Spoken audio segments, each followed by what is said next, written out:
Well, it's Monday, June the 22nd, a very auspicious day indeed. Good morning. Welcome to your Perfect Morning Starter on Channels Television. I am Bukola Koka. Hi, Jeffrey. I am Jeffrey. Of course, Bukola, it's a brand new day, a brand new morning for all of us. Well, which looks like we're doubling up on screen. But that's by the way. How have you been? So what have you been tracking so far? Oh, of course. Well, all eyes have been on Ekiti State. Fantastic. And it concludes very well, doesn't it, Jeffrey? With the incumbent emerging winner with 319,224 votes by a landslide. And that's not all as far as that is concerned. He becomes the first incumbent to win a second term back to back. Yes, I did mention that last time, that every governor of Ekiti State has not been able to secure a back-to-back victory in terms of succession, succeeding themselves in terms, as they call it, tenure. Two people have come and gone and come back again. Ayo Fayose, Kayode Fayemi, who handed over to him. So he's broken that jinx or that record. But our responsibility is to look through what really played out. Did he really earn that victory? Or there were shenanigans around that victory, or he did what he could to secure that victory. Opposition will have their say. He has his say. I think I was reading somewhere when he was saying that politics is not on social media. It is on ground. Well, I think in 2023 general election, that conversation around politics being on social media is beginning to wane. I think it's becoming an old narrative. So I'm using Peter Obi, for instance, as an example. Remember vividly, when he started off, even those of us who follow politics were like, guy, excuse me, sir, this game, you don't have governors, you don't have local government chairmen, you don't have people in the National Assembly. What exactly are you doing? This is how this game is played. We know how it's played. They shocked all of us. Whether it's an outlier effect that happened in 2023, but they responded to that speculation or that thought of two people sitting behind the laptop. The two people that sat behind the laptop came up and made a very, very categorical, strong statement as far as that election is concerned. So the issue, whether or not, again, listening to what he said, and I hope we can get the track of what he said, is to the effect that maybe they didn't do enough campaign, to be able to secure, their own victories. We don't know. Then there's a part of vote buying. The report of vote buying was a lot as far as news that we're getting, whether those were old or new videos. We're going to find out all of these things. But it looks like vote buying is something we need to really, we don't know what else to do to our people to tell them that you're shortchanging yourself for selling your vote. Yes, people are hungry, the economy is difficult and all of that, but just 15, 20, 30, whatever thousand is being shared to you. If we explain to you the consequence of that in the long term, if you choose the wrong man, you will understand that you are shortchanging yourself. We will also look for a way to assess the performance of the other Evangelist. Ekiti State is one of those states that it's like Jigawa, where it's always off the radar one way or the other, where we don't look at the books.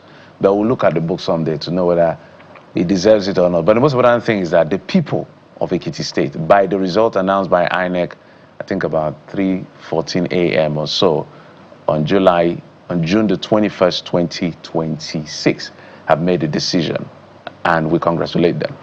And it is indeed because of that vote buying element that it was not, a process that ended well for everyone concerned.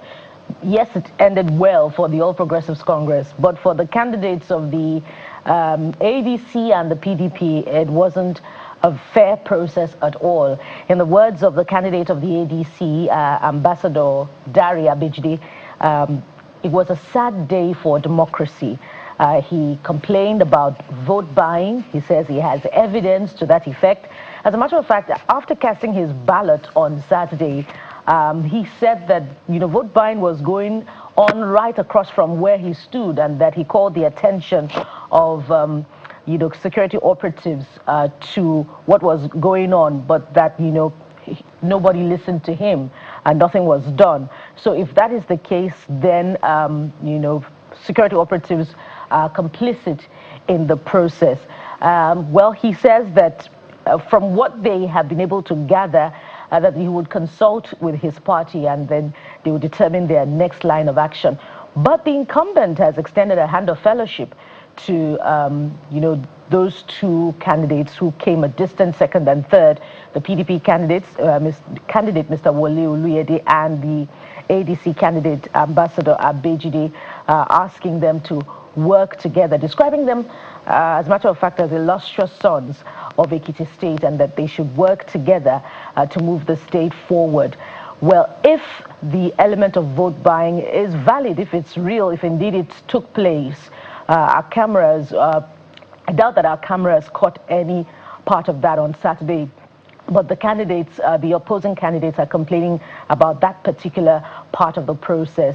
And if that is the case, then as the election gone down really as free and fair, a very important question Jeffrey asked about how we should eliminate this very sad part of our electoral process. And you said something relatedly, Jeffrey, about, Ekiti State and, liken it to other states that seem to be off the radar. They really do not have to be off the radar, Jeffrey, especially because Ekiti State is actually one of the most educationally advanced states in the country. It is said that in almost every household in that state, there's perhaps a professor. And so it is a state that is high in its commitment to educational development. So where is the engagement as far as, the level of our democracy, the values of our democracy, the ideals of our democracy from the educated elite in Ekiti State? From what it looks like, and that's why I believe our coverage, on Saturday was very robust with all sides of the conversation being captured. I did hear, one of the directors at Yaga Africa, I believe it was Mr. Eze, was saying on Saturday that you would hardly see those professors on the queue on election day coming out to vote. And Jeffrey, that goes back to the percentage of voter turnout that we have seen as against the rate of PVC collection in Ekiti State. If 1,028,000 persons collected their PVCs, then how come we saw less than 400,000 in entire votes cast, shaping this process? So it means that a number of people collected their PVCs, but they didn't do the most important function. They didn't perform the most important function with that PVC. And so where are those that are supposed to be shaping the political engagement in that particular state?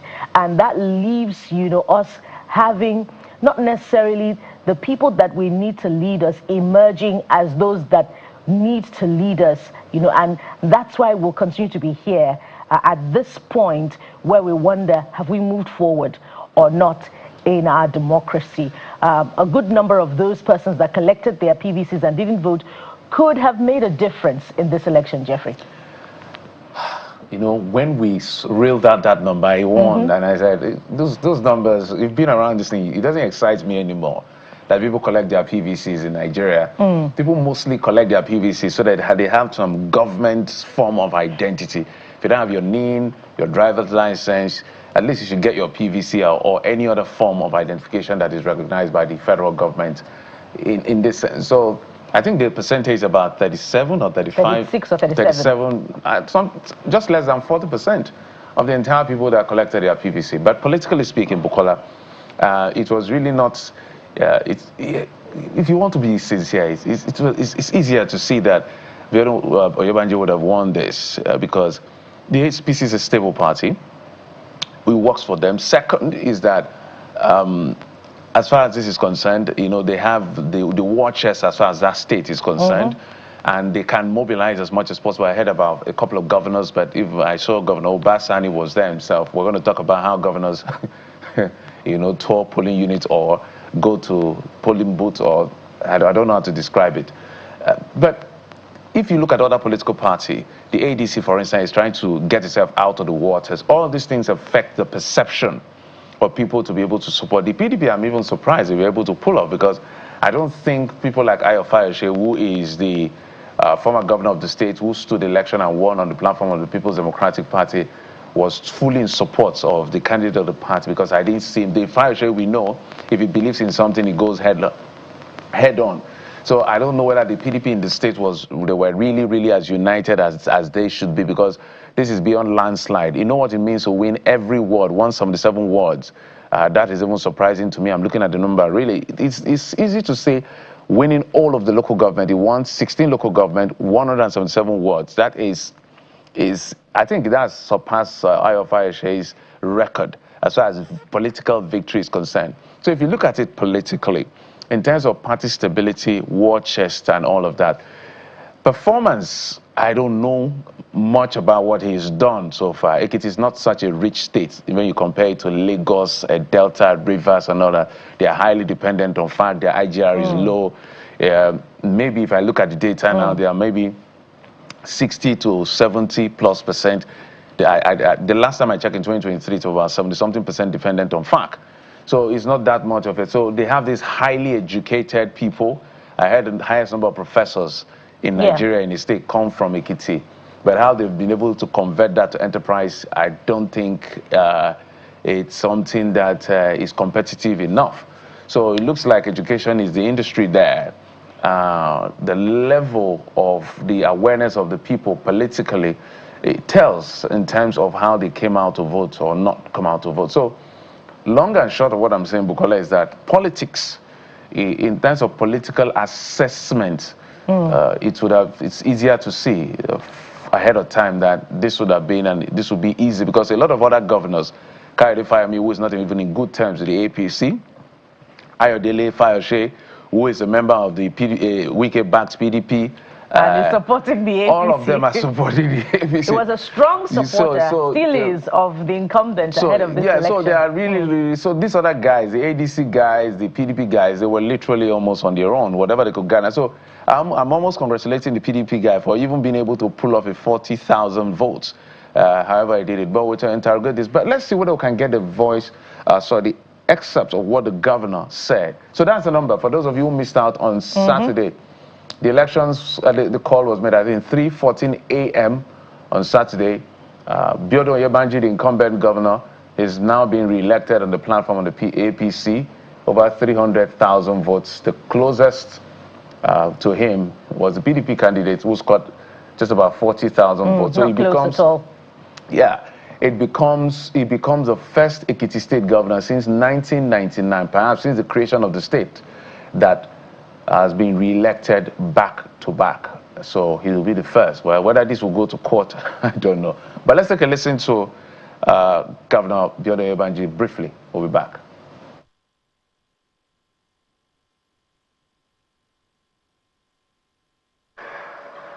Ekiti people have spoken loudly and unequivocally, and we have heard you clearly.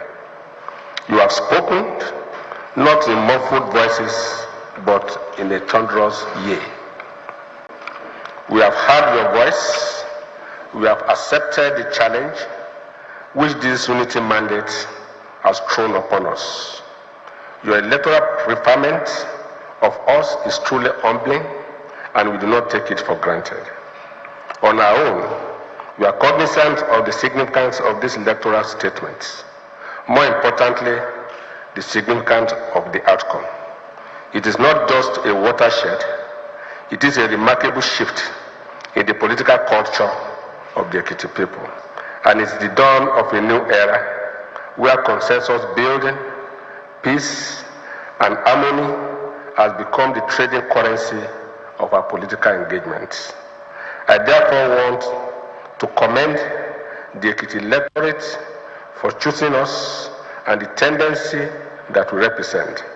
I thank you for your confidence in us and your party. With this renewed mandate, I can only assure you that the best has just begun. We will rededicate ourselves even more strongly in implementing a shared prosperity agenda. We will speed up various projects and programs that are ongoing. We will work harder and smarter to serve you better.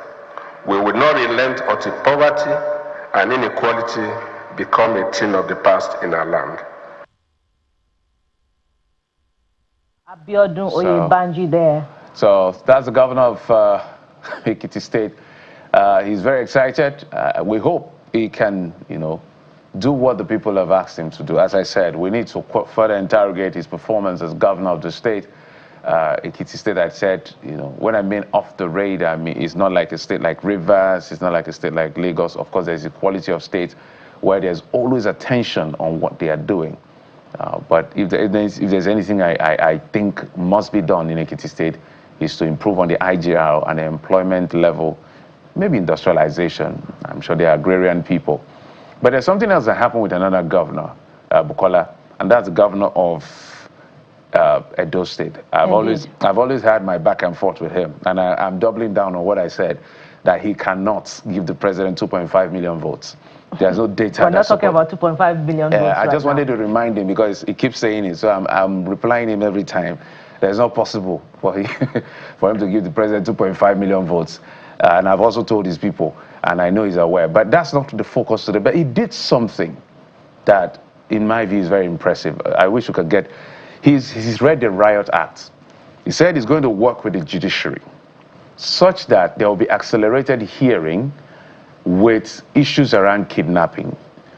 And if you're caught as a kidnapper and all these people kill people, embarrassing the Nigerian state and several states of the Federation, what will happen to you is that you'll be taken to court, and speedily the courts will pass judgment. And if you're found guilty, for him, he's not going to waste time to sign that death. A lot of governors shy away from signing death warrants. He says he's not going to waste time to sign the death warrant. In fact, he said that when he signs that death warrant, they'll take you to Ring Road area, if you know Benin properly, and you'll be executed so that everybody will see. I feel that, where we are as a country, we need some drastic action as long as it's democratic. Now, where the encumbrance may be, in my view, is even though somebody is found guilty at the trial court, he has the right of appeal. And so from appeal to the next level of appeal, if he goes to the Supreme Court, how long will it take? The state has been doing quite a bit, because we saw some 100 people found guilty. We saw 2 weeks ago, some persons found guilty, another 500 being arraigned, who are terrorists and kidnappers and all of those guys. So for me, it's a commendable drive. This is the language, in fact, the Nigerian state should have. It sounds like a state of emergency on tackling this menace of insecurity because of the ease, what I call the embarrassing ease of mass abduction by these dastardly elements. So if he's able to pull that off legally, then I feel that that would be the right direction to go, because sometimes for these terrorists and some of these elements, we have to give them fire for fire. Bukola.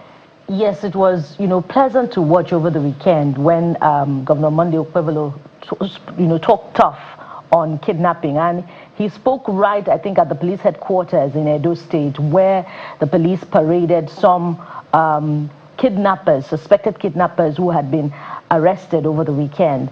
And he, sounded the warning note to those who may think that they want to see Edo State as a viable state for kidnapping, that the state is going to smoke them out, and he would not hesitate to sign the death warrant.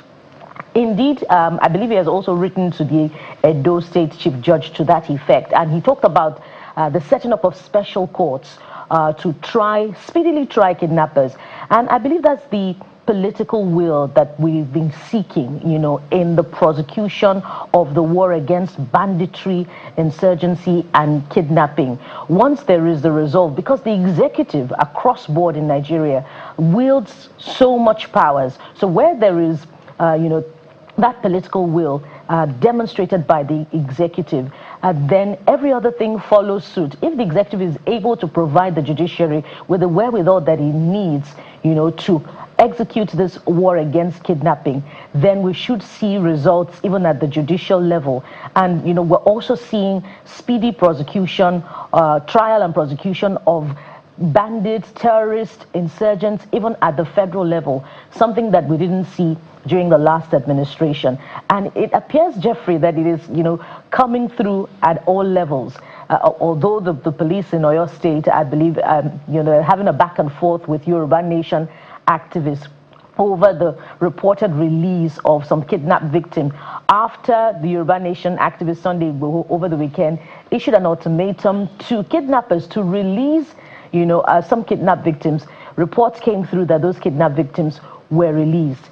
And so whether or not, there is contention, if that is the case, of course, that story needs to be explored. It is something cheery to note, and it is something to be explored, to be exploited and explored to get, results in other parts of the country as well. And if, some other local actors have demonstrated competence and capacity in that regard, I believe that they should be invited to work together with agents of government if they can, if they're proven to be able to, come up with results in that regard.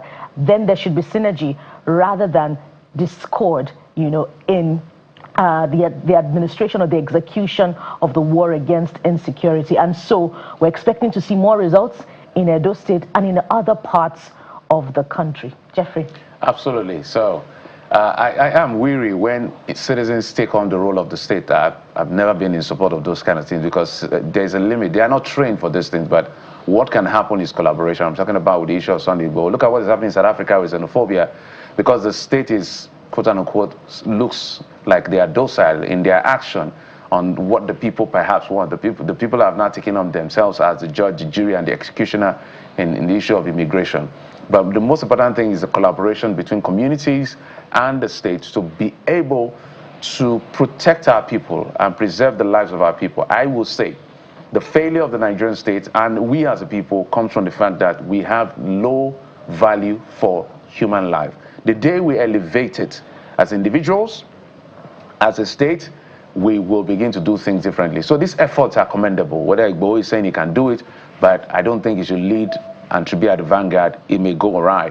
What can happen? Collaborate with all the security agencies and get the people out. That is what I feel the government needs to do and what is right to do so that things don't get out of control. It doesn't look tribal wars and all of that. But however I can secure our people, I think is a welcome development. We'll take a break, and when we come back, we'll talk to you about what the dailies are leading with. But today is loads of politics, I must say. So if you love it, talk about politics and the state of Nigeria, then the show is for you. Stay with us.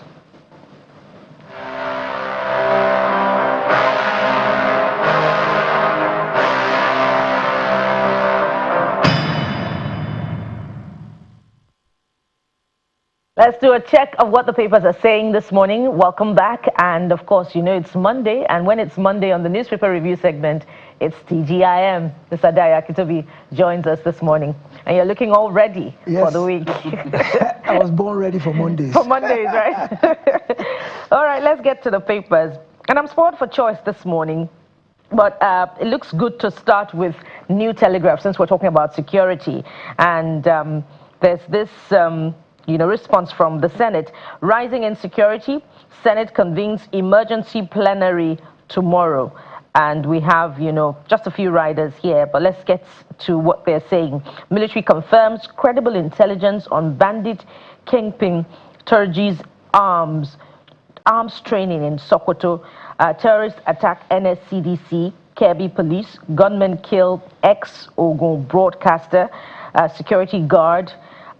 There's also Igboho's ultimatum, police or your LG debunk kidnap victims release. NDLEA arrests 2 godfathers for selling drugs to students in Abia. It's a mixed bag there, Mr. Kitobi, but what are your thoughts? It's a plethora of insecurity. Everywhere you look, every sector, every aspect of human life, from communities to farms to cities to families to churches, mosques. Insecurity is rife everywhere. And I'm happy to see that at least the Senate is seeing that it has gotten to the stage where drastic action needs to be taken. For them to call themselves back from a recess and want to hold a plenary to discuss the security situation lets me know that they're beginning to see that this thing is hitting home too hard. For too long, government seems to have been a bit too complacent about this, as if it would go away on its own. But rather than that, it has escalated and continues to escalate to a point to where the sanctity of human life in Nigeria has been totally diminished. So Jeff was talking about the steps that Governor Okpebholo in Edo State is trying to take, which is very credible. Perhaps we can see the Senate recommending something like that at a national level.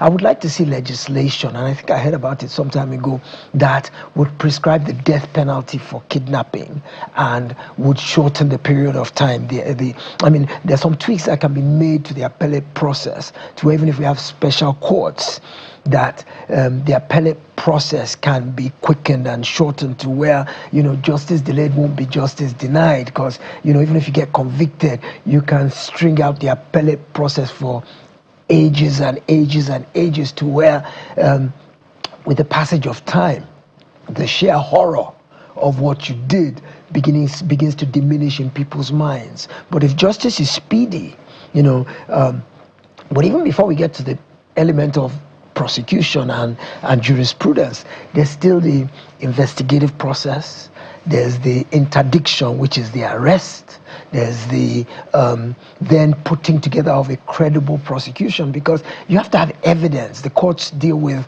hard evidence, not speculation, not allegations, not the fact that you were seen around somewhere and thought to be a collaborator or a participant. Hard evidence is what the courts deal with. So I think that it's not just the judiciary, but even our law enforcement agencies, the prosecutorial arm. I think the investigative process needs to be much more watertight. I mean, it's one thing to depend on the military, the armed forces, to go head on and, combat these people, but not all of them are neutralized in the engagement process. So the ones that survive, I think the investigative process of bringing them to justice needs to be strengthened, because it's relatively easy to say, based on emotion and outrage, we can say, string them up and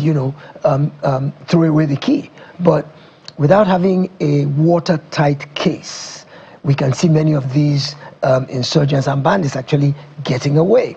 I also think they should eliminate the notion of a plea bargain in kidnapping situations, whereby we can say we are repentant, forgive us, we won't do it again. In exchange for laying down our arms, we will come in and you treat us with kid gloves.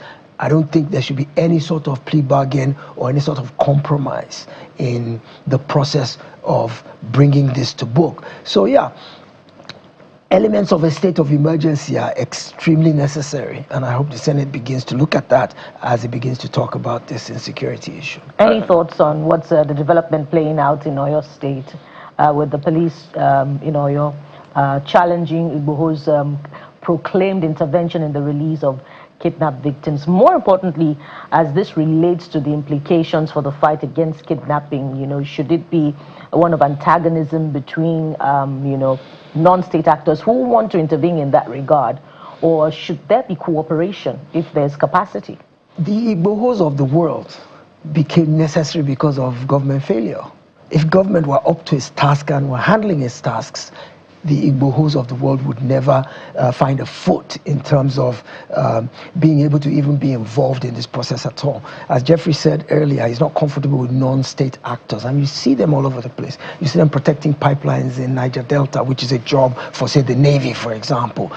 So you see them in situations like this where people in the community begin to have more faith in the ability of non-state actors to protect them than the government. It's simply a failure of government. Government has failed to do what is necessary, which of course we've said, it's become a broken record to keep saying first duty of government is protection of lives and property. In Nigeria, that cliche has no meaning anymore. And so you see the Sunday Igbohos coming into relevance because people have more faith in their ability to protect them. Otherwise, why would he, an ordinary citizen, just like you, me, and everybody else, be able to stand up and issue an ultimatum to an entire people who may or may not be involved in this allegation? And he stands there and makes a government-like proclamation, which is a violation of anybody's human rights, constitutional rights, every right you can think of. But we are at that point now to where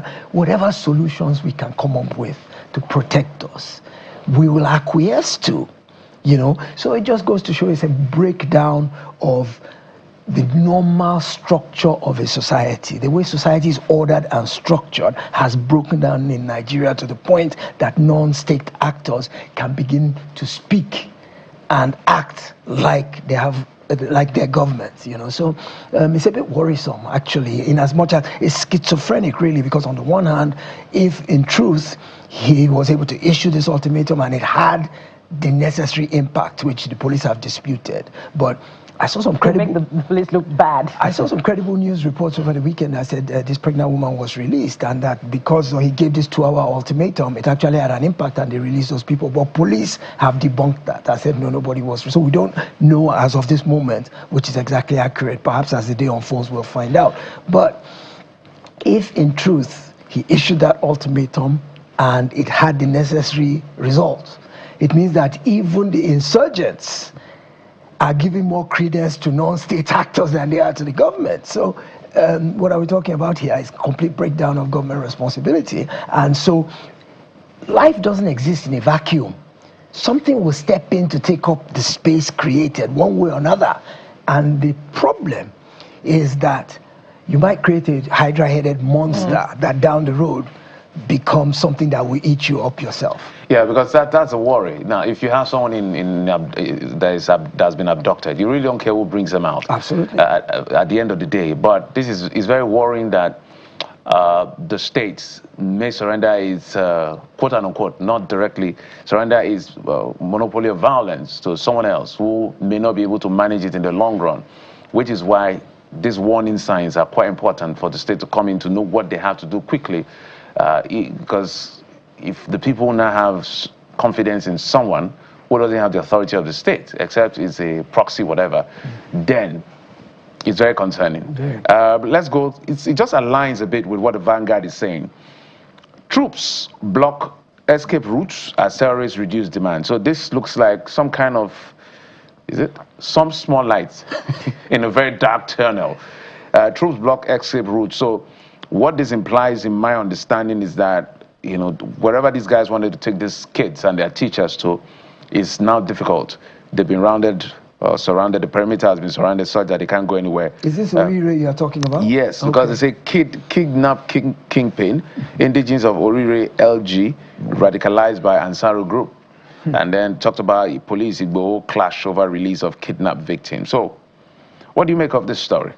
Well, I listened to Governor Makinde over the weekend, and he said essentially that the kidnappers are surrounded and they have no exit path in terms of being able to escape, that they've been surrounded. And I asked myself, well, if they've been surrounded, it means you know where they are. So what exactly? No, they've always known where they are. They've always known where they are, without a doubt. I think it just get complicated when you have civilians exactly, it's a strategic, tactical issue in terms of how do you go in there, guns blazing, without harming, killing the very people you're trying to rescue. So, but whatever the strategy or the tactics are that are required to get these people out, the bottom line is it's been over 30 days that they've been in captivity, their families, the entire country is really perturbed by this particular one because there are little children involved and, you know, there are elderly people involved, and we've seen live video that shows the anguish, you know, that they're going through, and it touches the heart to know that this could be any of us. And it seems like the solution is the problem is defying solution. And so it gives little comfort to hear platitudes from the government that, oh, we've surrounded them, or we know where they are, or we'll bring them home safely. We've heard that over and over again, yet the ordeal continues on a daily basis. We haven't seen any respite. And you worry that 2- and 3-year-olds being in the bush for over 30 days, how are they surviving? How are they feeding? How are they sleeping? It's rainy season, you know, there's insects, there's animals in the forest. How are they coping? You know, so it's very worrisome, and it's not just Orire, it's all over the north, it's all over the country, it's all over the south, where you have various people in captivity who who are going through dire straits, and there seems to be no end in sight. It's unconscionable, really. And if they've got them surrounded and there's no exit route, okay, so let's move on to the next stage of the engagement, which means how do we now go in, get the victims out without harming them, and at the same time neutralizing the insurgents. It's not an easy task, but it's not impossible either for a government that has a political will and is determined to bring this to an end. For me, I think the president should almost take well, let me say it differently so that it doesn't look like he's getting a cue from a subnational, but a stronger statement as far as this issue of national security, because all of the statement he's made has been defied. The statement he made at the presentation of the budget, you know, it came gun blazing. That literally the Minister of Information came and said, in case you were not clear on what the president said, this is what he meant. Yes. If you're holding gun as a non-state actor, you're going to be in trouble. Yes. And they were very clear. So they doubled down on that. It went to Plateau and made a statement during that visit, which I consider was a very, mistake in my view, but perhaps because the president doesn't have something to reassure, telling the lady, look, don't worry, it's not going to happen again. Barely 24 hours, something happened. Somebody was killed in that same Plateau. We can go on and on and on. Yes. So I think the states needs to do something that has to show that we're in charge here, because somebody is definitely in charge. It's either the state is in charge or the perpetrators of this evil are in charge. It's either the other way, one way or the other. This might be a testament to speed up the process of state police. Yes. Absolutely, because I think if we do have state police, then the states will have greater wherewithal to be able to combat this than be pretty much waiting on the federal government to take the lead. Yeah, so we'll wait I and have see. my reservations where that is concerned. I'm wondering if there'll be anything significantly different, when the structure is changed and, states now have the powers to intervene in policing. If, the funding has not increased significantly to empower states to tackle insurgency now. They have more money now, although we know that some states will not be able to afford certain kinds of policing. And so they have more money now, but you see measured interventions in support for even state police commands by state governors. I think the argument is always to the fact that, and which is why I align with you in certain respect, the argument is to the fact that they don't have control over this, the CPs or the police. Remember when Years Onwike was governor, he used to say, I'm not the chief security officer, I'm the chief logistics. He's not the first governor to have said that. He said, I'm the chief, at least I remember his. He said, I'm not the chief security officer, I'm the chief logistics officer, so I provide the things they need. So let's now see what excuses they will get. Exactly, state police will eliminate the excuses. So all that excuse, my fear is that, my personal worry is that, let's also be prepared for abuse. With the greatest respect, some of them are not mature to manage certain things. They became governors, only their people know. Because you can see how they manage their state assembly and their local government areas. But anyway, they are governors, so we give them the respect that they deserve.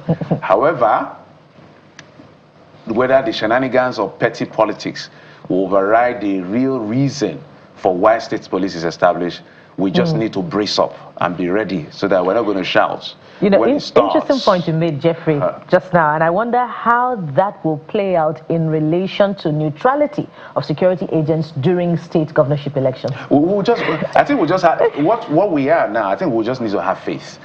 Maybe not throw the baby at the bathwater, but I've kept my expectations somewhere, and I'm ready to wait for the other. Maybe we'll go to leadership newspaper. Let's stay with the Vanguard. Okay. There's an interesting story at the top of the nameplates that I want Mr. Akitobi to respond to. 6 out of 7. How APC swept Ekiti governor, 5 by-elections, lost Rivers to the PDP. Was that really a loss? When you consider the person that won the election and his alliances. Yes, indeed. Look, politics today is just such a mishmash. Well, Ekiti, I'm not surprised with the outcome. actually. And for me, the silver lining in the whole Ekiti election was the fact that INEC actually acquitted itself admirably for a change. I mean, from a standpoint of logistics, election materials arrived on time, voting started right at 8 o'clock, you know, everything went well. Beavers recorded 96% success. Yeah, success. And IREV had 85% in real time, upload of the results in real time. So, you know, I felt like INEC did well. On the part of the electorate, I was a bit disappointed because when I saw the 1 million registered voters who collected PVC, I was excited. Then you come to find out that 400,000 or thereabouts came out to vote. And you ask yourself, what is causing that disconnect? If people are motivated enough to go out and get their PVCs, what now discouraged them from coming out on the day to vote if you recorded only 40% of collected PVCs?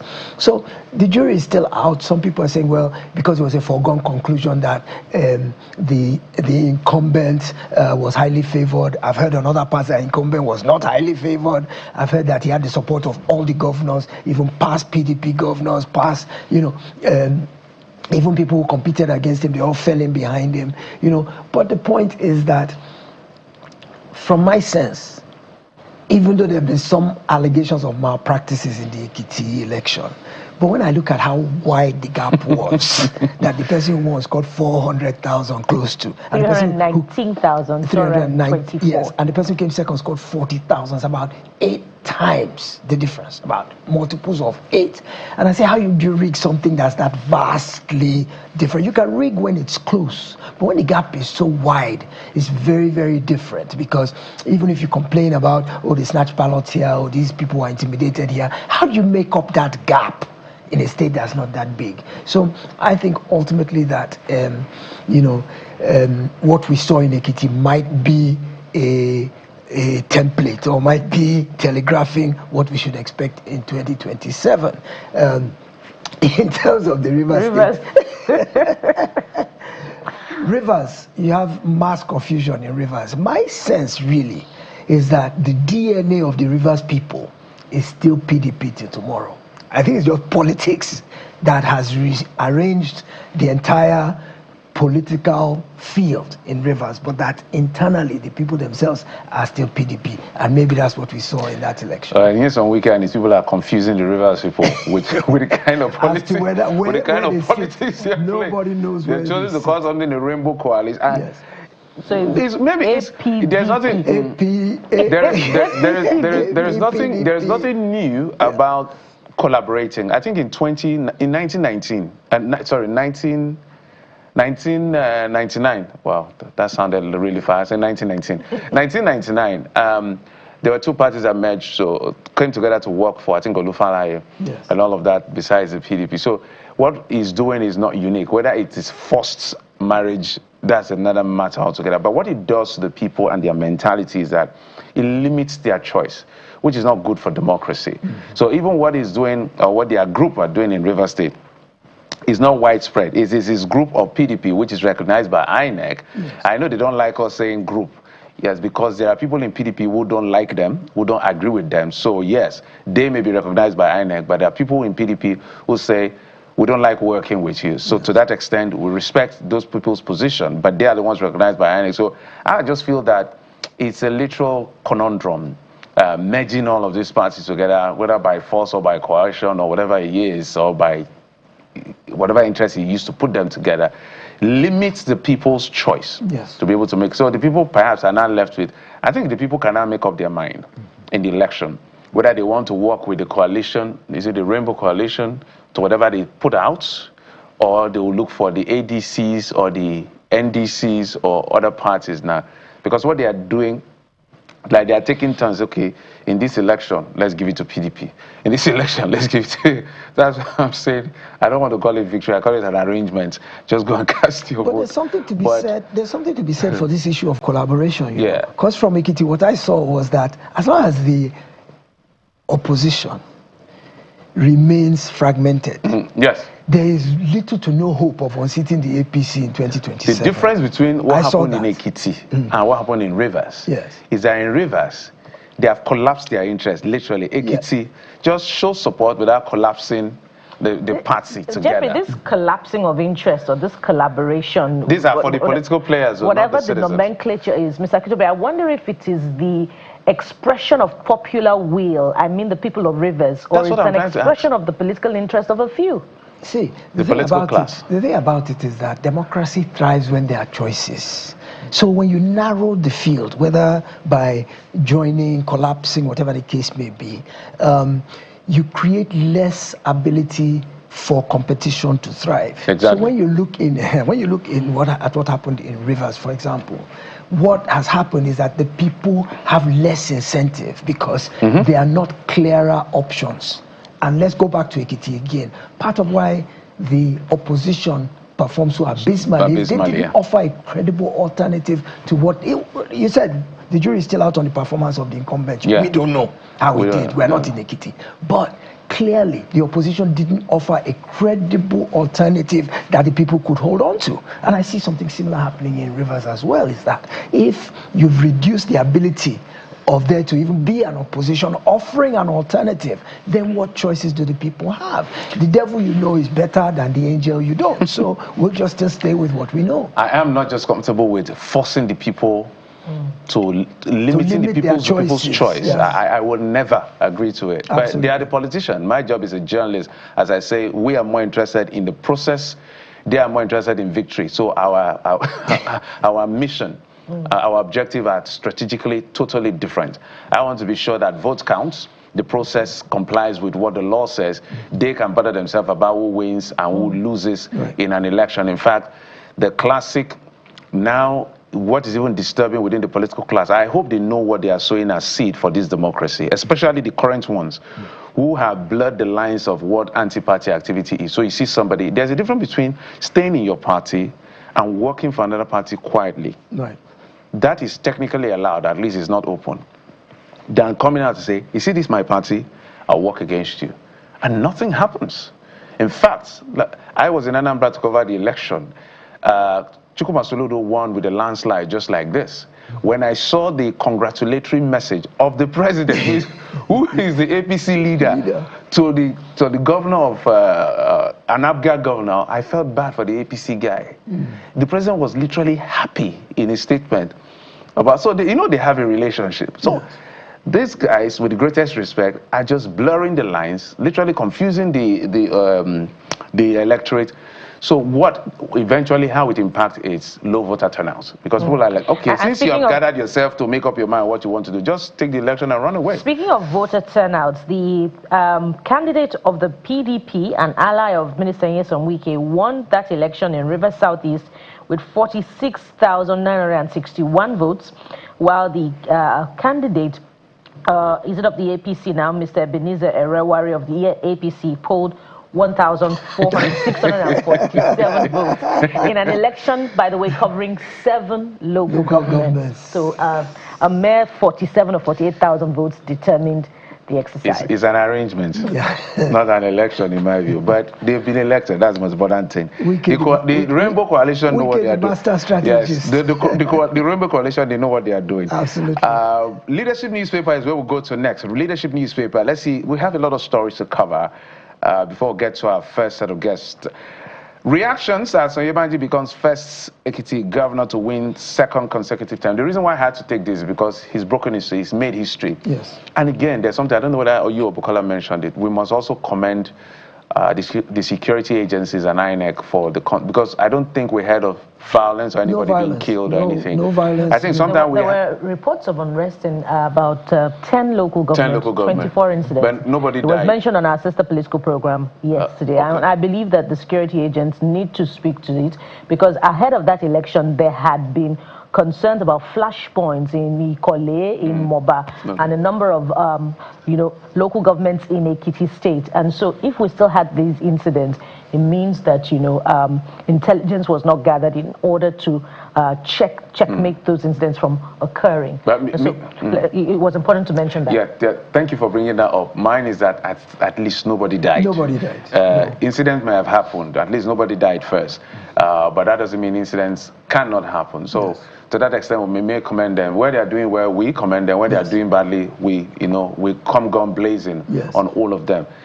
So your reaction to this particular story? They said there was some measure of voter intimidation, which is part of what the complaint in general is. The two major complaints about Ekiti were vote buying, which the incumbent party, having the deep pockets and the treasury of the state, probably had a greater proliferation of this particular infraction than the opposition. But yes, there were actual videos of cash exchanges, transfers being made to people. So vote buying is still a big problem. I think INEC is a bit hamstrung in dealing with this. I think there's more of the security agencies' responsibility to do things. But more than anything else, I think sensitization to the electorate itself, that when you sell your vote for a morsel of porridge, you are shortchanging yourself over the long term. I think it's in the way that we approach the importance of elections and what we stand to gain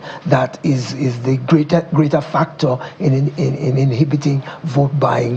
The law enforcement agencies can do all they want to do. It doesn't have to be at the polling unit that the vote buying will occur. It can occur in a hotel room, it can occur in your house, it can occur in your village, in your community. So it'll be a difficult thing to arrest. So I think it's more important to sensitize the electorate as to the dangers of going that route in terms of who eventually prevails in an election. The second thing they talked about was intimidation, voter intimidation. That squarely is the purview of the law enforcement agencies, the security agencies, that anybody who wants to cast their vote should be able to do so freely, without fear or favor, and with the full weight of the government of the Federal Republic of Nigeria behind you to cast that single ballot. Nobody should be intimidated out of performing their civic duty.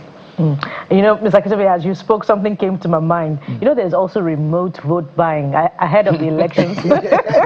Sometimes politicians distribute souvenir packs to party faithful, or if you like, participants in what Kadi calls the economy of mobilization.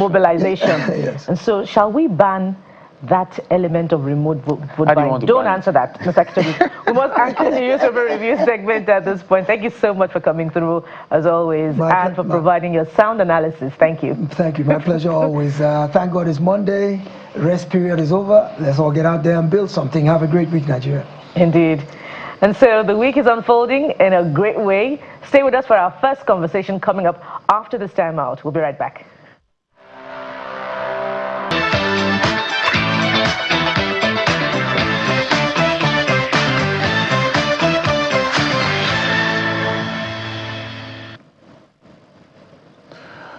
Welcome back. Let's bring in our guest who was on the field in Ekiti State. We did tell you that Ekiti is going to be a big one on the program today, as well as other elections. Remember, there was a governorship election in Ekiti State, and there were 6 by-elections taking place across senatorial districts and federal house of federal constituencies across Nigeria.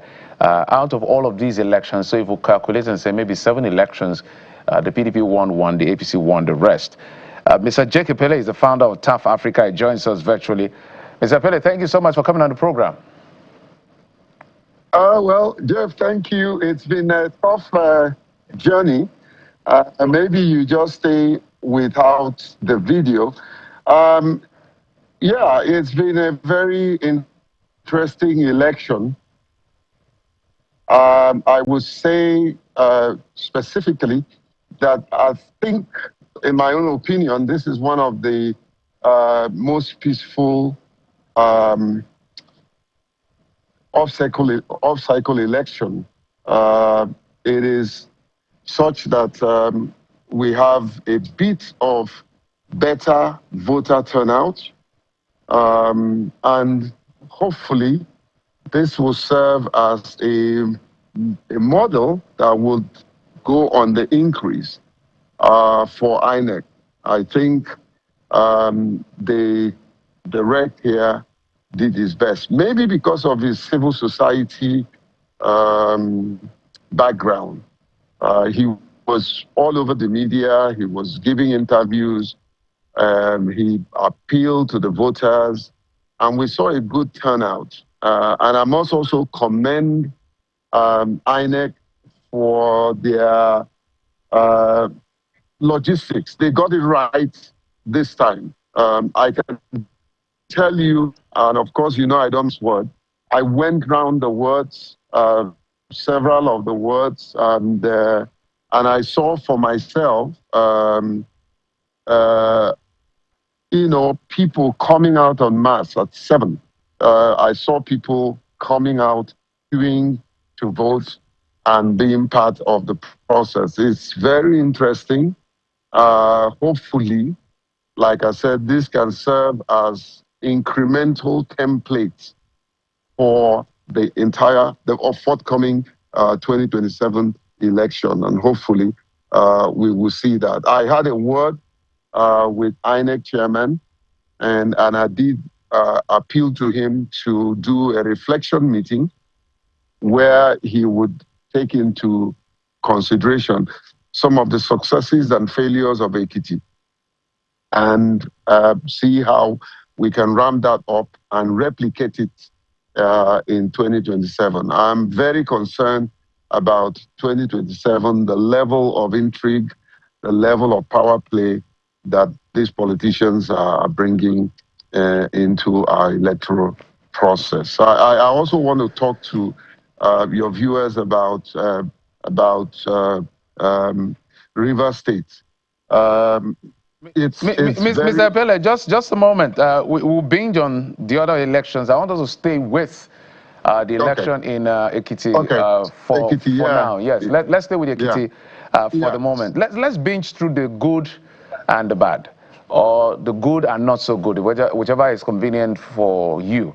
So let's talk about what has always been the concern. So 37% voter turnout, if you look, or 36 from what we've seen, if you look through history from 1999 till date, 37, I think the lowest was last time, so it's an improvement. The last time was, I think, about that range or so.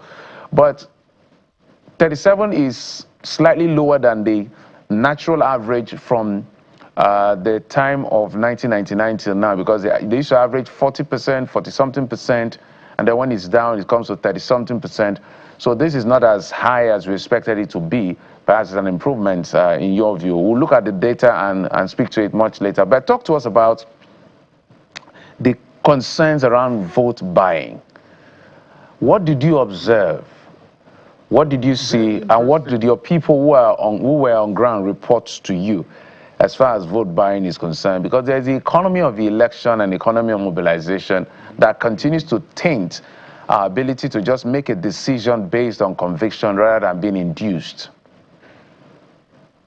Yeah, Jeff, fantastic analysis. By the way, you guys were just analyzing the situation in the studio as though you were in Ekiti.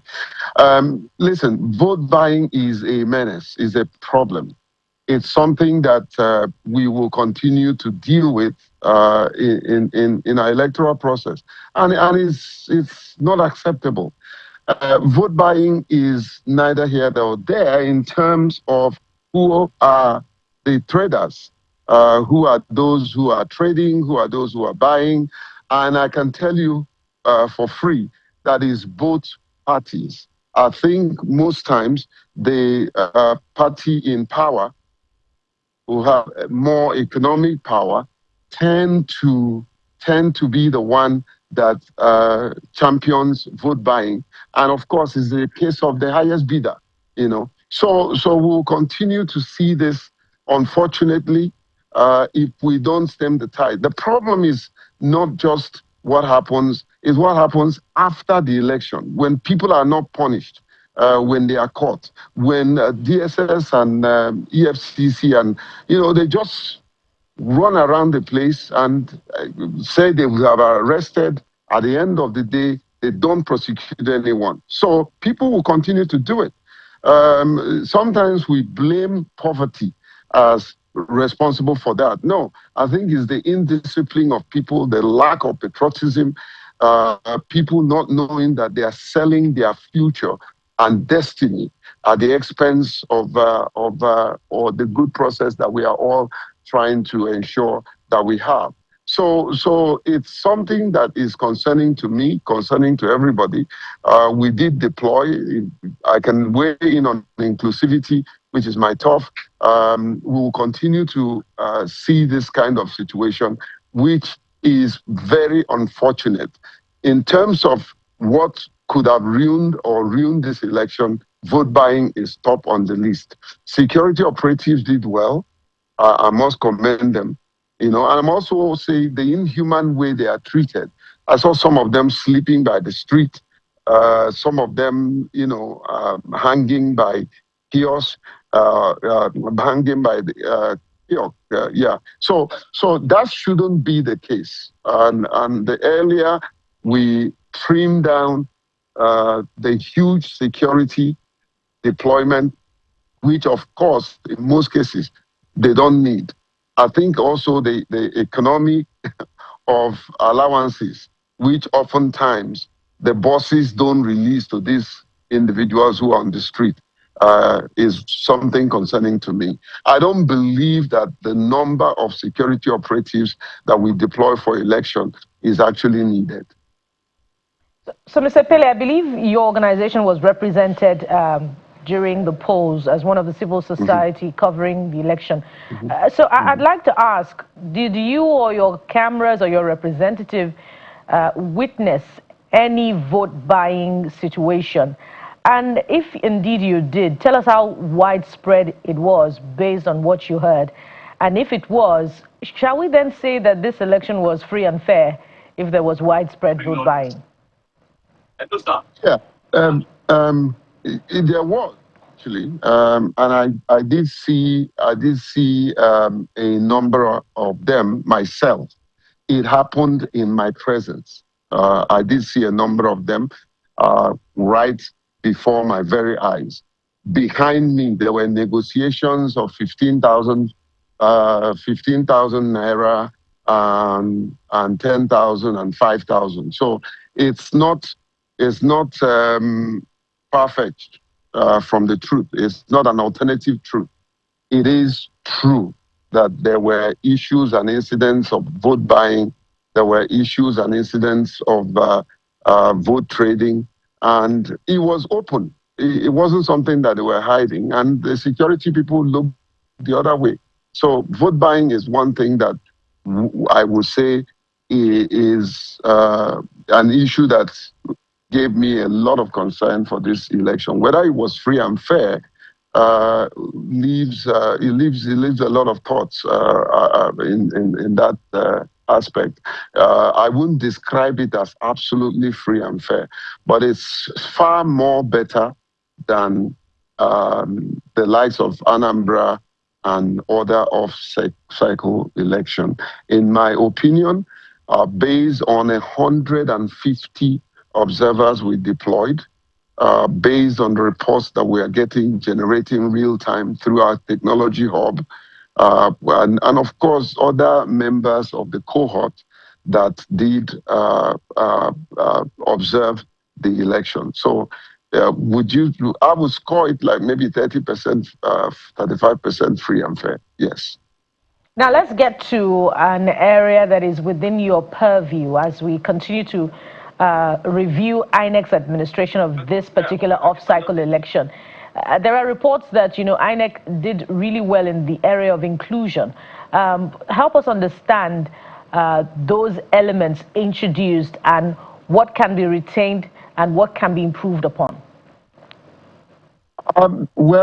You can't say, and I'm going to be very honest and straightforward and factual. You cannot score INEC too high in terms of inclusion, because inclusion is holistic. You can't do temporary inclusion and beat your chest to say you've succeeded.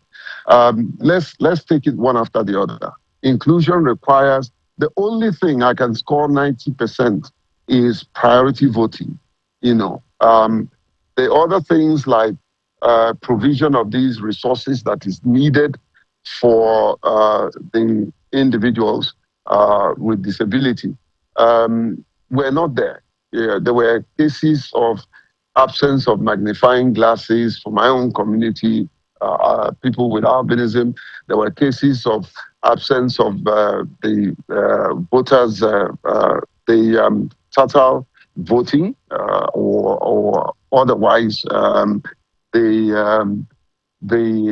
jacket, the braille jacket, yes, and I didn't see the posters for persons with hard in hearing or the deaf. Now, the innovation we introduced as organization, which is the deployment of sign language interpreters for the deaf persons that do not have, persons with deaf that do not have sign language interpreters. We saw that in operations.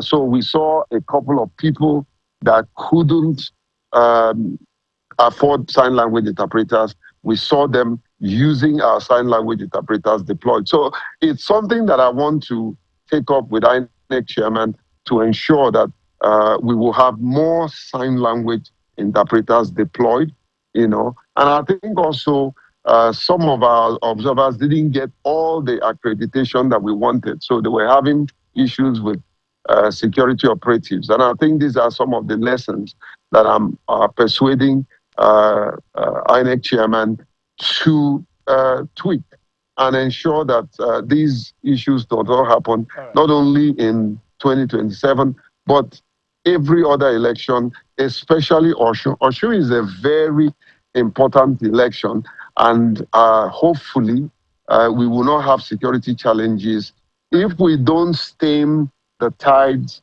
of all the issues of those who are continuously hitting the system. The rhetorics, that we keep getting from Osho is not good. The optics are not good at all.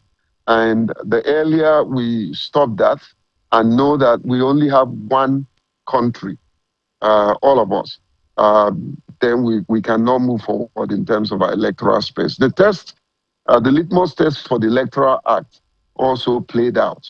But I think also reasonably, there was a reasonable upload of results. And I want to believe that the candidate who won probably did a very good job other than others. And that brings us to this issue of opposition. When we don't have strong opposition, this is what you get. And so it's important that we focus, the other political parties focus on their strength and put up a good show. Mr. Vele, we'll move on to other elections, but before we leave, because there were other elections that took place, Rivers, Nasarawa, a couple of other states by elections that took place. But as we wind down with the issue around Ekiti, I'm very concerned about voter turnouts. I know that the data available to us, it sits between 36 to 38%. The last election in 2022 was about 36.5%. The previous election was about 40-something%. The one before that was about 50%. So you can see, even if there's an appreciation, maybe an appreciation of less than 3% or 2%, what exactly do we have to do to help our people to come out to cast their ballot? I understand that people are tired, fatigued, they don't trust the system, they don't believe their votes count, but we're in a democracy, and it is only through democratic process that we can change things. But this is not sinking. What do you think can be done? Well, Jeff, this is very vital question. You telepathically mirrored my mind. See, this is my continuous advocacy. First, to INEC. I have spoken times without numbers, and I'll continue to speak to INEC chairman. I say, you're the face of INEC and the electoral system in Nigeria. You need to come out and begin to embark on confidence rebuilding strategy, confidence building communication. You need to come out and say, I am the new INEC chairman. There's a new INEC. You need to trust the process. You need to come out. So strategic communication is very, very important. The politicians needs to also help in voter education. You know, all of us, civil society, we have a role to play in voter education. The people needs to be properly sensitized. The media has a role, you know, which is primarily what you guys are doing. But we need to let the public know, the citizens know, that we only have one country and that the electoral system is such that if they don't vote the right person, their candidate, the other person will take the mantle of leadership and lead them by fire, by force, like we say in church. You know, so there's institutional strengthening is there. You know, what happens after the election is also very important, because if the people keep believing that their ballot will not count, but the judiciary gaggle or whatever they use to decide the fate of the electorate is what counts, they won't come out, you know. So let me use this opportunity as everyone hears my voice on a national television to say to citizens of Nigeria, we must not abandon the electoral process.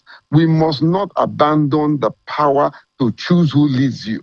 If you do that, it is to our own peril. It's not the politician, it's not the screwed electoral system, it is us. So let's see what we can do to totally, absolutely support the process and ensure that we have an electoral system that we will eventually beat our chest to say, yes, we are right there. I think I want to end with Obama's quote.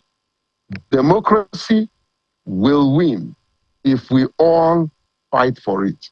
Democracy will win if we all fight for it. We can't keep making excuses when in our own little space there is something we can do. Yeah, we're totally out of time, but I'll give you 10 seconds. You wanted to comment on Rivers. I know you're a Rivers man. Your mind is always there. 10 seconds so that we'll wrap up the conversation. There was a by-election in Rivers. I heard you wanted to say something where before I answer we should stay with Ekiti. Well, the issue of Rivers State, it's laughable. There's no democracy in Rivers State. There's no election. Wike enforces the kind of candidate he wanted. The followers is a tokenism kind of election. He gave it to the people that have been supporting him. Olakanwogu and the rest of them, they are staunch supporters of Wike. So for me, as far as I'm concerned, there's no election. If Wike and all his supporters will let the people choose their leaders, they will be shocked. And what they are playing out is the template of what to come. So whoever he endorses is our candidate. Eventually becomes the leader in Rivers State. It's a show of shame. All right, Mr. Pele, thank you so much. I know you have a flight to catch, so let's allow you safe trip. J.K. Pele is the founder of TAF Africa. Thank you, sir, for coming on the program. We appreciate it. And attention will now be on Osun election. Kimpact Initiative, Mr. Edo's organization, where he serves as ED, has commented, he told me in one of the programs I hosted, he said, look, they've recorded about 40 incidents of violence already for the election. So that's why everybody's saying Osun State is going to be a great litmus test to what will play out in 2027, because that's the last election before the general election. But I hope there will be peace. Let's take a break. We'll be back, and when we come back, we'll speak with the PRP candidate who was here a while ago to talk about his plan for the Ekiti people. Well, the Ekiti people said to him in this election, from the results we saw, I don't think we want you yet. We'll talk to him in just a moment. Stay with us.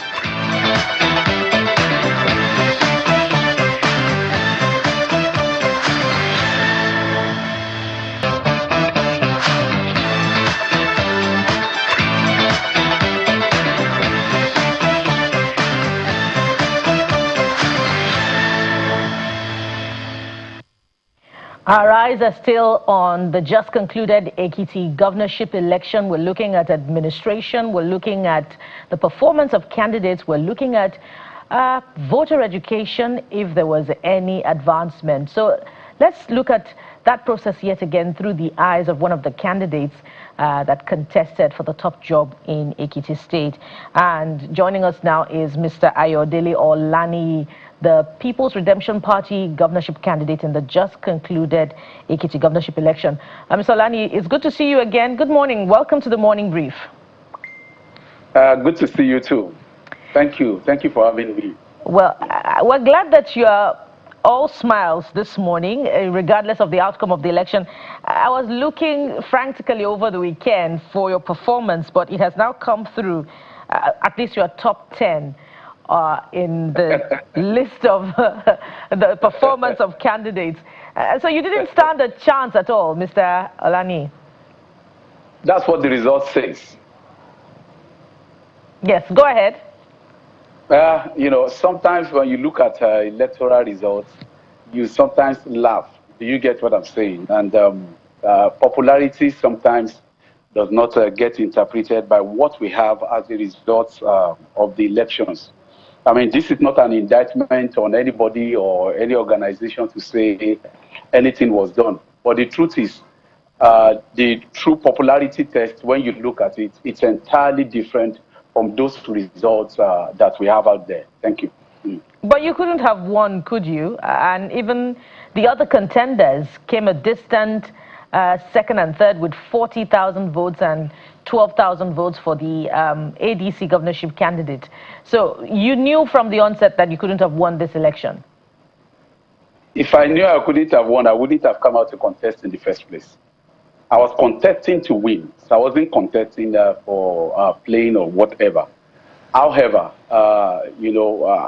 efforts are put in and you get different results. There are different permutations that determines the result of elections, your geographical, political, how do I put it now? In a state, they say somebody's from, for instance, in the Ekiti state, we have people from Ekiti South, people from Ekiti Central, people from Ekiti North.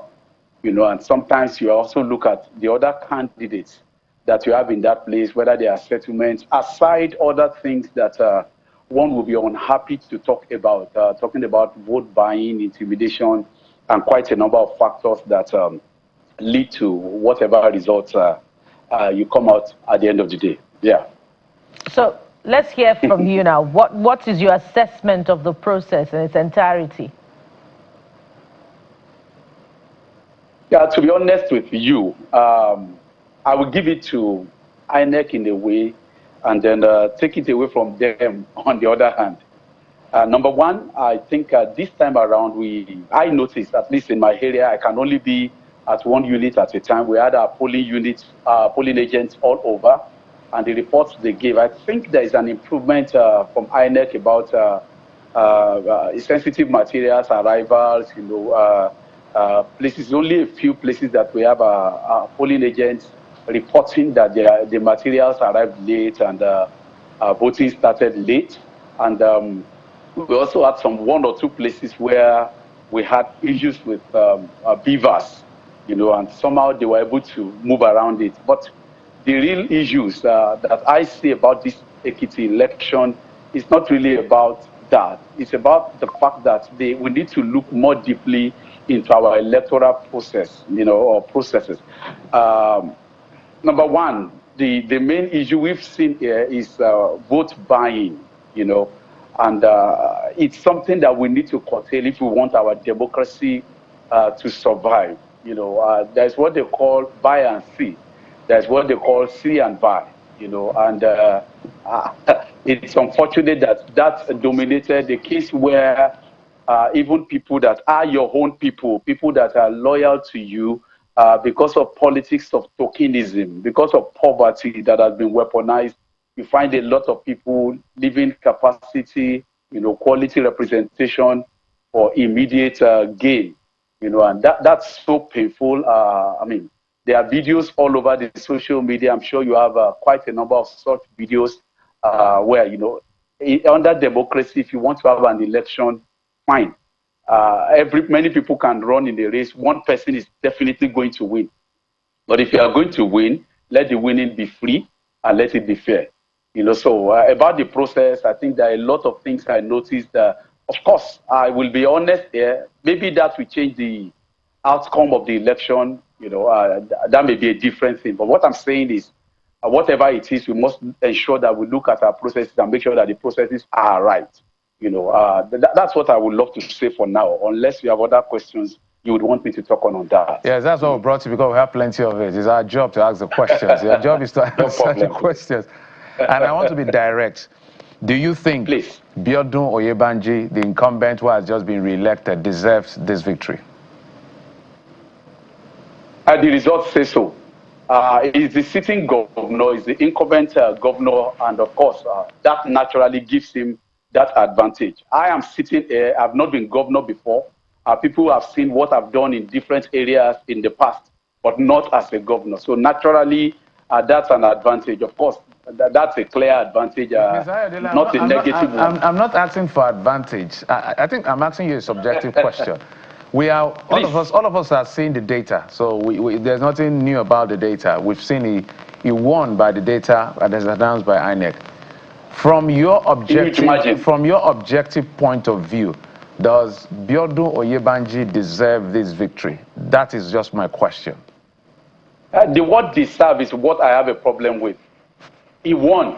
Do you understand? If the voters voted for him, it means he won. He's our governor. He's my governor.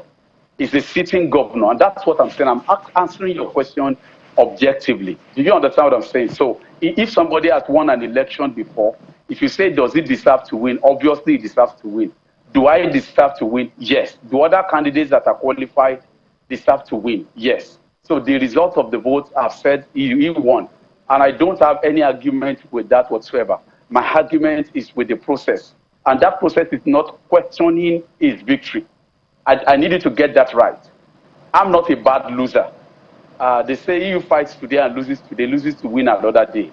Do you understand? But what I'm saying is that we need to all now sit down and look at the process. The fact that you deserve to win and you won does not mean that we should all not sit down and look at the processes that led to that victory, whether deserved or not. All right, we're going to come to that process. So you are saying that you lost square and clean, because I can see that from the numbers available to us, you scored less than 1,000 votes, which brought you to the 9th position. Clearly. Yes. Clearly, yeah. Yes.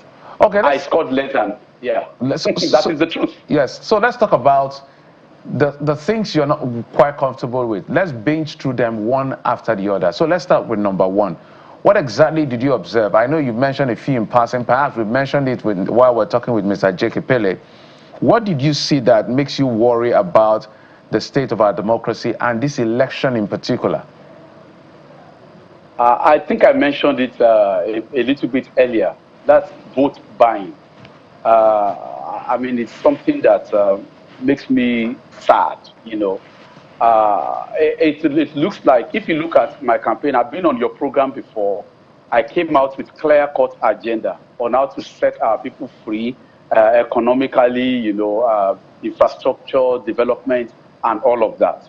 But it looks like because the poverty level of our people is so high, people go for whatever they see, gratification they have on the day of the election, such that you can even have your family member follow you, who loves you, and then the person gets to the polling unit and discovers that there is some money available that they, what do they call it now?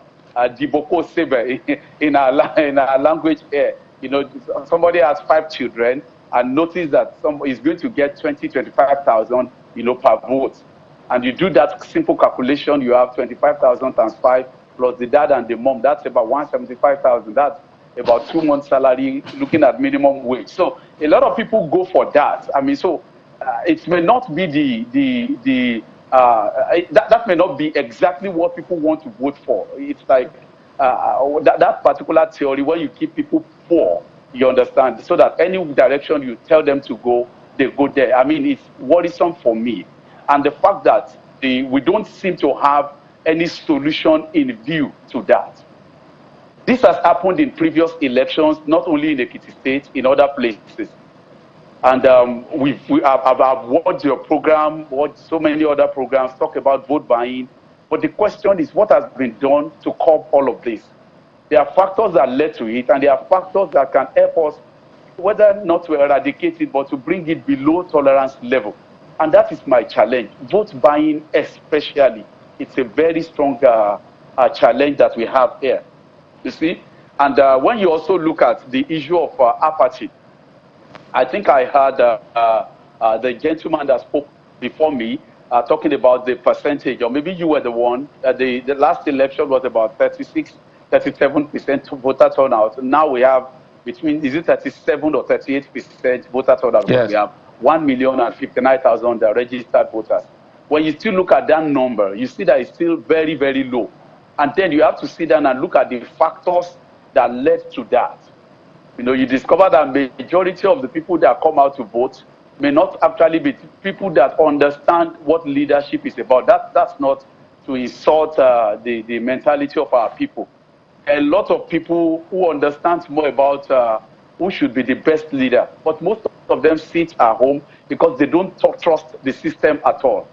When you don't have enforcement that gives the right penalty to people with electoral offenders, you find these things continue over and over again. So, like I said, I'm not a bad loser.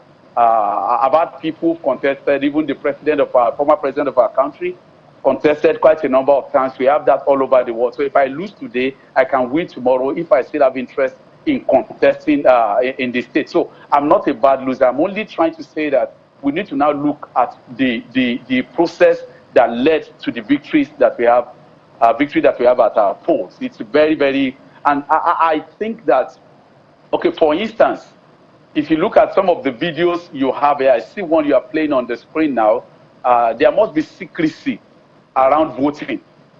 I'm a participant, and I think I should be able to speak on this regardless of whether, if people want to vote, there should be secrecy around it. Snapping of ballot papers, you know, these are things we should look at. Because if there's no secrecy, then it enhances or encourages vote buying. You know, interestingly, we must look at it from two angles. Now, there's a difference between vote buying and vote selling. You know, it's two sides now. So if we want to look at it, we must deal with the two. So that is a very, very strong challenge that we had with that election in Ekiti State. The governor, I was on this program and I told you that in Ekiti State, I do see everybody as one. That's why we call it Ekiti Parapo. The governor is my brother.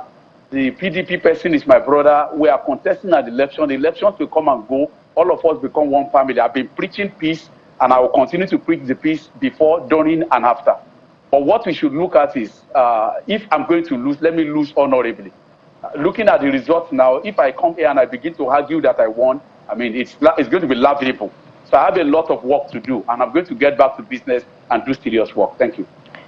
You know, Mr. Lani, some would say, I haven't heard the civil society say it this time, but in past elections where there are concerns of vote buying, the report would often be that most of the political parties were complicit in perpetuating vote buying.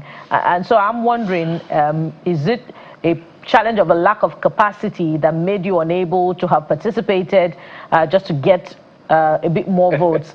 But that's on the one hand.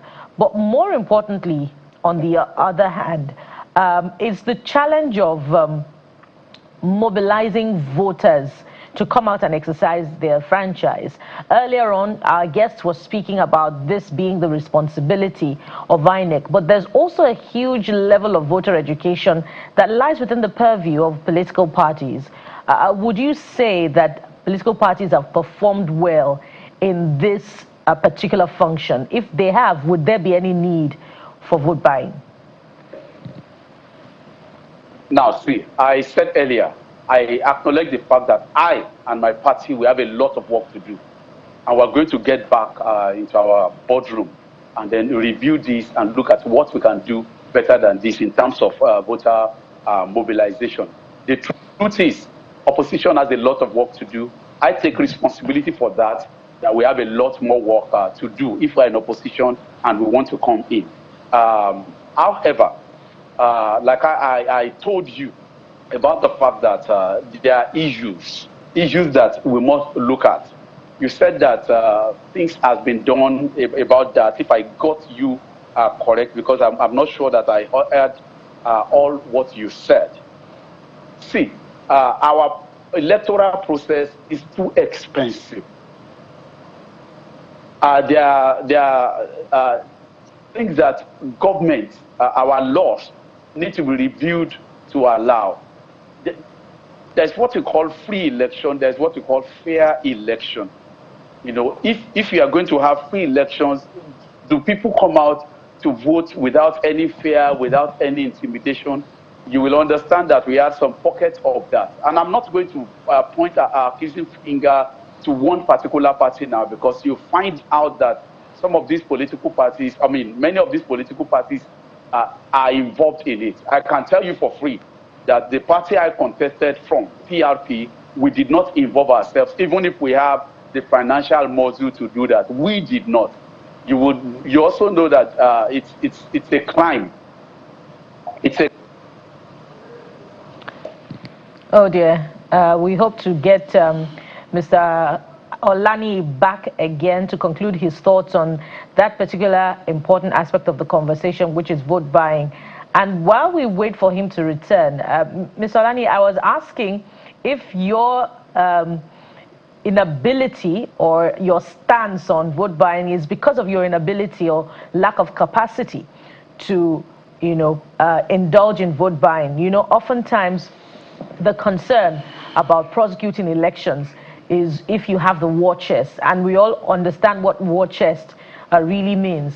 That is the financial wherewithal to prosecute the election from the campaign level, the purchase of forms, and of course even during the election to try to mobilize voters to vote either via inducement or house-to-house approach, at campaigning and mobilization for the election just to get ahead.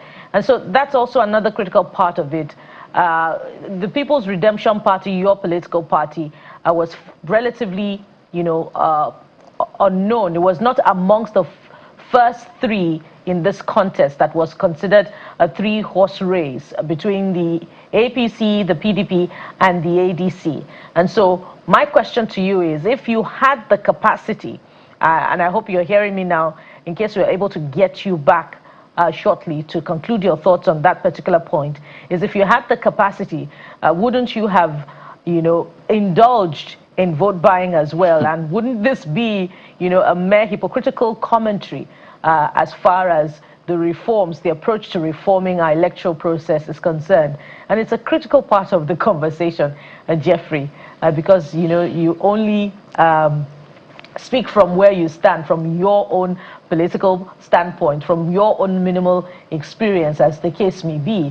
And when we say the power of incumbency speaks to, a lot.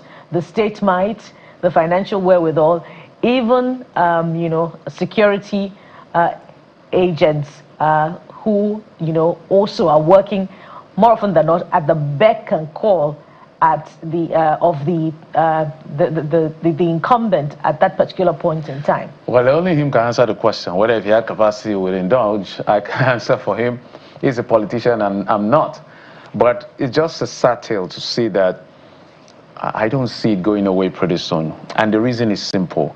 There is not enough enforcement of the laws against this kinds of attitude and, behavior of the people. And some people will have a moral argument to the fact that things are difficult. So what do you want the people to do? So they have this one opportunity to get one or two things from the political class. So if you get from this party, get from that party, you're able to take care of your family at least for a very short time. But that's being short-sighted as far as democracy is concerned. As much as we respect the difficulty and understand the challenge of the economy on the lives of our people, but we'll continue to talk about it, continue to, raise awareness about it, the danger thereof of vote buying. But the political class, if there's a day, because I have always said to you, lower your expectation, moderate your expectation. When it comes to expectation from a lot of the political class, just moderate it to a large extent, because there's no disappointment where there's no expectation. If you're expecting them to change from not buying votes, it's going to be far from reality. What we can do is to use the law to curb it. But Bukola, we'll take a break, right? Yes, and when indeed. we come back after this break, we'll get to another part of the conversation. Stay with us.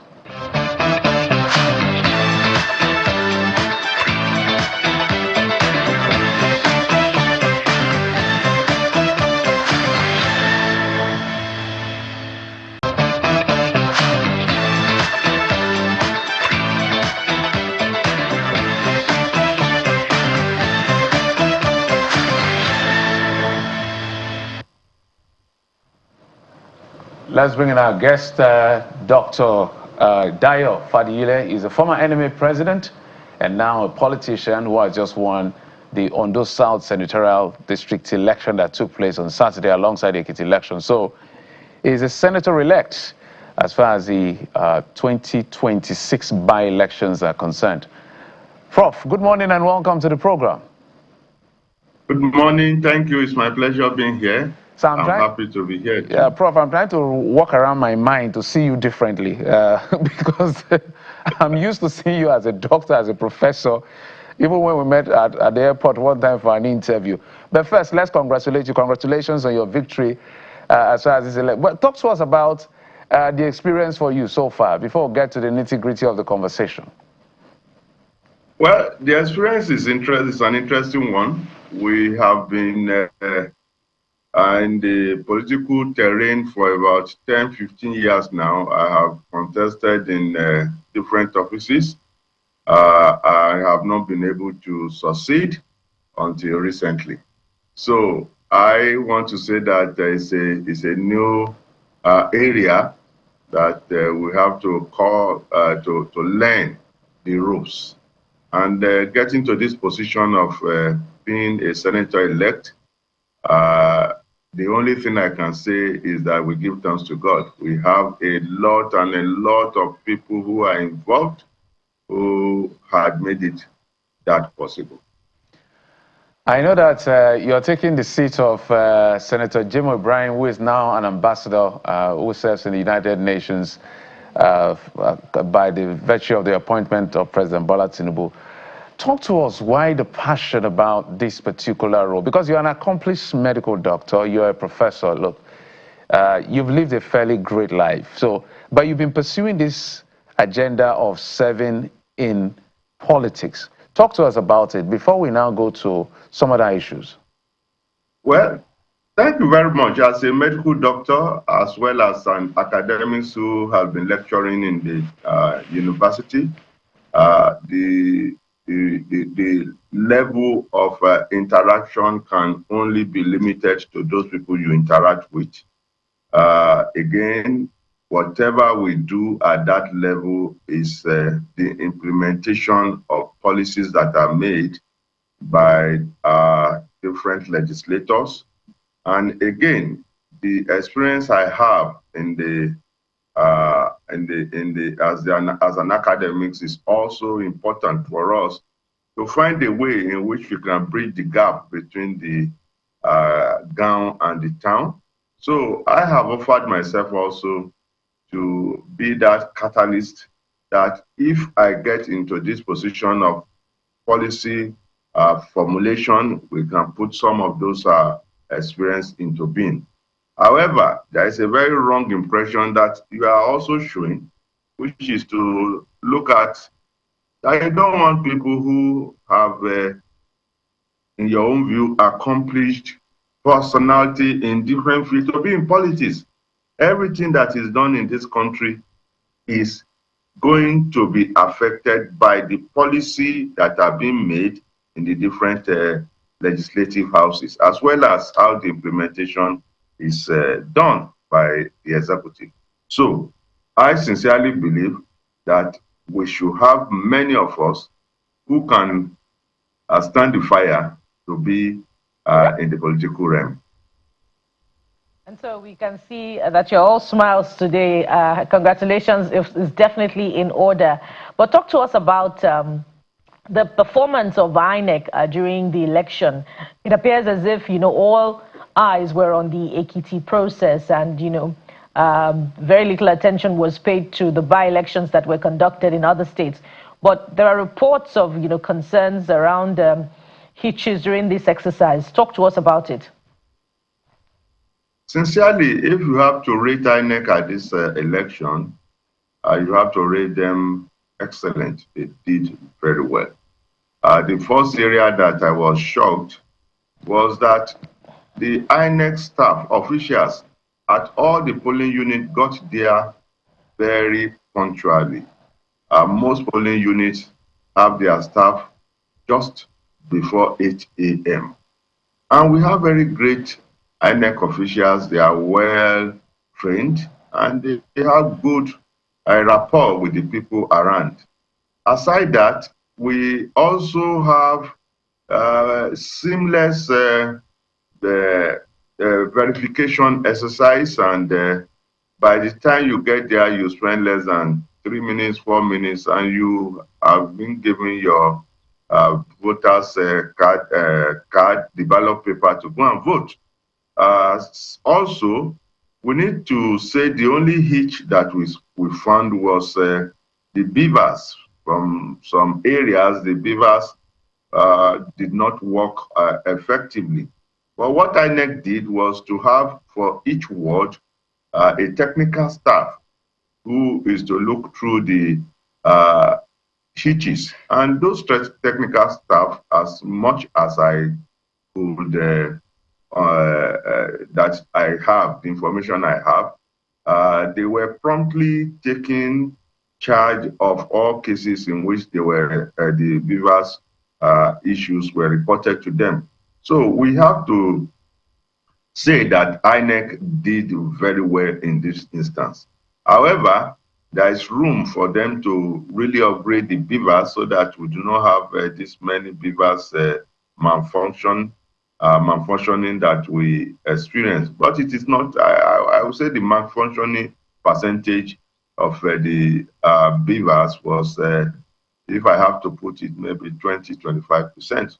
But I want to rate INEC very, very high in this election that we just had. Well, I imagine the opposition candidates would be saying, what else would he say? He has won the election after all.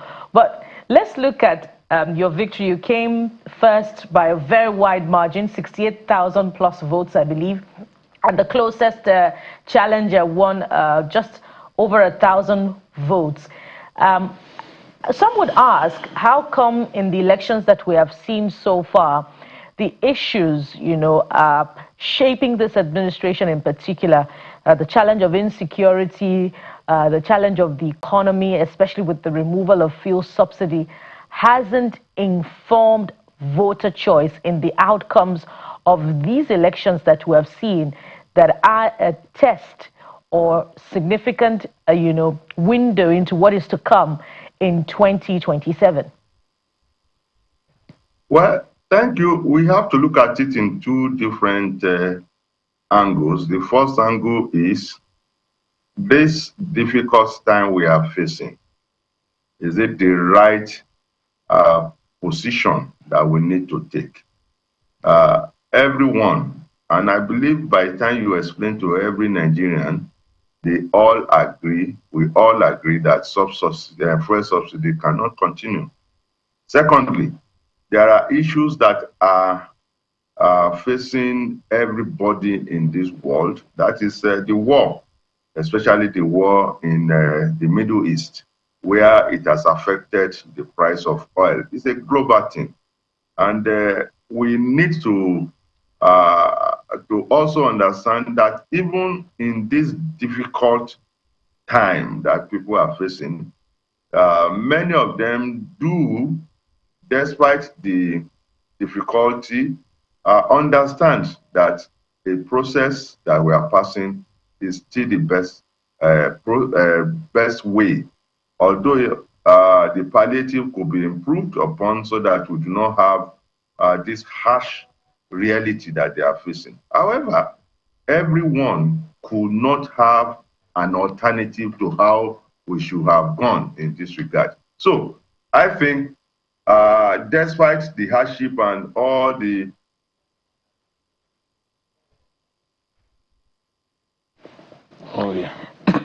another challenge there with the connectivity. We hope to get Professor Faduile back. There's so many other aspects that we could, also explore as far as his own experience is concerned. His first field of practice, how it would bring that to bear in his, senatorial engagement. He's back. Yeah, thankfully you're back. So as you conclude your thoughts, why would the people want to, elect an administration that has brought hardship, as you conclude your thoughts? Yes, I have said that they do not, they have, ask anybody, most people agree that that is the right way. And they have just decided that they have to follow that route to that success that we are talking. And the second level that I've asked, that I said in my initial thought, was that what are the alternatives available? Which other party is giving a better alternative? Is it the other parties that we contested with? They don't have better alternative. They are just talking rhetorics. So it is better for people to stand with a party who has a definite policy, who they see the trajectory, who they know that at the end of the day, we are going to have something good from all the activities. But we must also talk to the people for them to have some patience so that we can have the benefit of all these difficult times that we are facing now. As we wind down, Prof, so let's talk about what you're up against. From your background as an enemy, former enemy president, a scholar yourself, a professor, naturally, I'm sure you may be shifted into the Committee on Health. Now, the Ministry of Health is headed by a professor who is also an accomplished gentleman, Ali Pase, and then Dr. Palibok Banigo, former Deputy Governor of Rivers State. I think she heads the Committee on Health. But the releases, I think that should be 2015 also, the releases of the budget for that committee has been very, just to manage my words, very shameful. 200 and something billion was earmarked. That is the statement of intent for the Ministry of Health. As important, in fact, when you talk about defense, the next thing is education, health. These three ministries, or these three sectors, are crucial to any form of development anywhere in the world, no matter the kinds of democracy or kinds of government they practice. But in our country, as at the time we're doing that conversation, I don't know what it is now, out of over 200 billion, the government has released 36 million naira. Abysmal and very embarrassing. Now you're going in, I'm not giving you your JD, your job description, but that is what you are going to see, because you, as a senator-elect, now going to be senator, you have the power of the purse. What kinds of intervention are you going to be looking at to ensure that the health sector is revitalized? We've seen some efforts, but I'm talking about the budgetary earmarks and releases. Well, thank you very much. I think the most important thing is for us to work with those people you met on ground. I'm not going there as a person who wants to say they are not doing very well. What we want to do is to see that we can complement the activities together and importantly put the priority high for health so that the government can earmark more funds. We have continuously stated that the percentage earmark and release for health cannot make health to be available to the teeming population in this country. So what we will do is to also bring to fore some of the areas that maybe the executive is not looking closely into, so that they can now see the reason why health is important. They say health is wealth. A healthy nation is a wealthy nation. And every constituent part of activities in the ministry, in the department or agencies must have health fully taken care of. Otherwise, we are not going to have an economy that is healthy, if I have to put it that way. So it's going to be more of advocacy, it's going to be more of discussion, it's going to be more of also bringing to fore the pertinent position that health should take in the polity of the country. And that is why I have said that people who have been in the other areas as a unionist, as in that background, as a leader of the medical profession, as a professor who is in the academic, can also bring all this experience and pull it into this bigger picture of discussing with the executive for release of adequate funds for health in this country. Prof, thank you so much. Congratulations again, Senator-elect Dayo, Professor Doctor. You have all these titles. Dayo Fadiyile. Thank you, sir. We appreciate it. I wish you the very best. We're going to be holding you to account. Now you're a senator, so we're going to be inviting you a lot more and asking you the tough questions because now you're in government.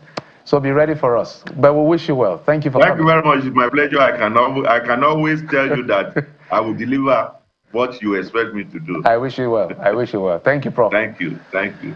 And that would include get the administration to prioritize health. Exactly. That's the first thing. So whenever we check in on him, we'll remind him of this promise. I remember when he was vividly, when he was an NMA president. In fact, there was a face-off. That's Ngige. I think Chris Ngige then was the Minister of Labor and Productivity.